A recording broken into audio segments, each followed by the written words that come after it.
नमस्कार दोस्तों, आज की जो क्राइम की कहानी है ये उत्तर प्रदेश राज्य की राजधानी लखनऊ के वंथरा इलाके की कहानी है। इसमें 24 साल की लड़की होती है जो अपने सपनों को साकार करने के लिए नौकरी की तलाश कर रही होती है।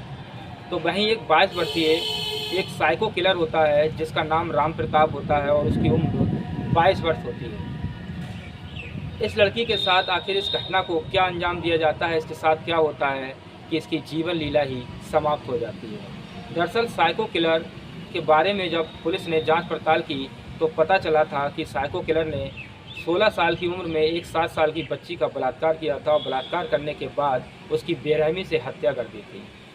पुलिस ने बलात्कार के आरोप में और हत्या के आरोप में इस व्यक्ति को जेल भेज दिया था और इसका नाम साइको किलर के नाम से फेमस कर दिया गया था। इसकी उम्र लगभग 16 वर्ष थी।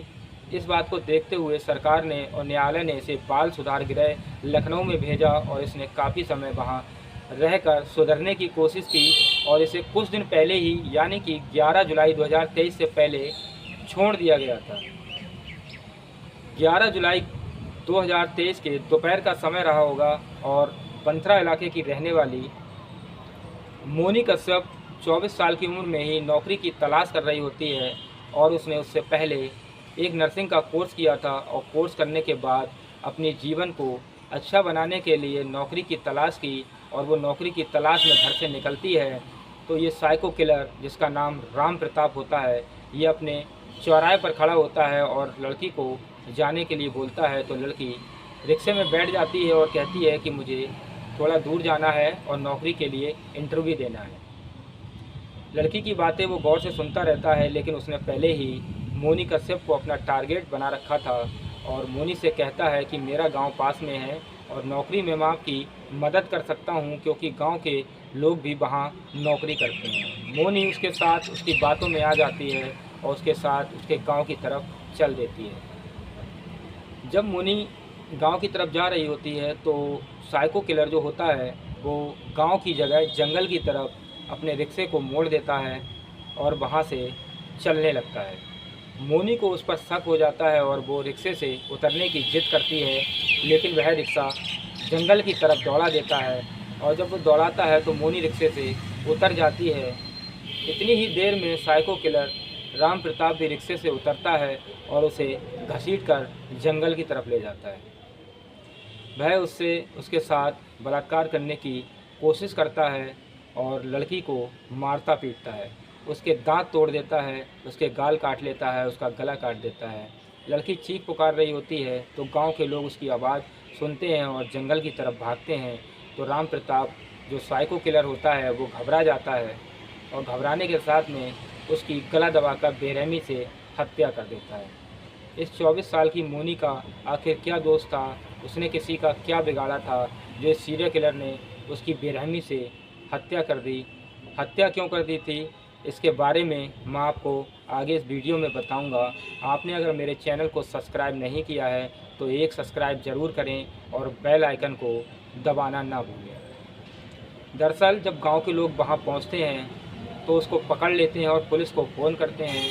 पुलिस जब वहां पहुंचती है तो राम प्रताप को गिरफ्तार कर थाने ले आती है। थाने में जब राम प्रताप से पूछताछ होती है तो राम प्रताप बताता है कि उसने 16 साल की उम्र में भी एक नाबालिग बच्ची के साथ बलात्कार कर उसकी हत्या कर दी थी, जिसके लिए उसे बाल सुधार गृह में भेजा गया था। जब वो वहाँ से छूटकर आया तो उसने इस मोनी कश्यप की हत्या कर दी।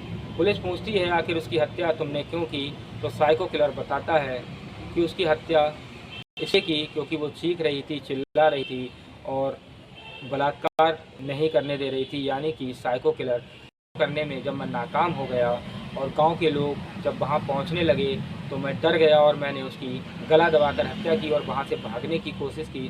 तो गांव के लोगों ने मुझे पकड़ लिया और आपके हवाले कर दिया। हमारे देश में साइको किलरों की कहानी अक्सर आती रहती हैं। बहुत से साइको किलर ने बहुत से बलात्कार हत्याएँ की हैं। पुलिस ने उनको गिरफ्तार भी किया है और उनको सज़ा भी दी है। लेकिन इस 24 वर्षीय मोनी की आखिर क्या गलती थी जिसने अपने सपने साकार करने के लिए नौकरी की तलाश कर रही थी और एक ऐसे साइको किलर का शिकार बन गई जो उसने जीवन में अपने बारे में ऐसा हो जाएगा सोचा नहीं था। उसके साथ गंदगी करने की कोशिश की गई, उसने उसका विरोध किया और उसकी बेरहमी से हत्या हो जाती है। परिवार के लोगों ने थाने में एफआईआर दर्ज कराई है। लोगों का कहना है कि इसके साथ और लोग भी शामिल थे।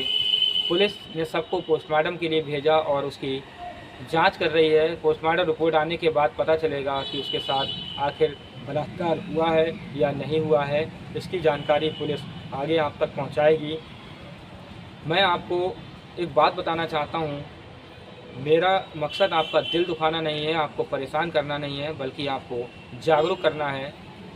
आप सतर्क रहिए और सुरक्षित रहिए, ये हमारा चैनल का उद्देश्य है और मेरा उद्देश्य भी यही है कि दस्तक आपके पास आती है, लेकिन आप उस तक समझने के लिए जागरूक रहें। जय हिंद, जय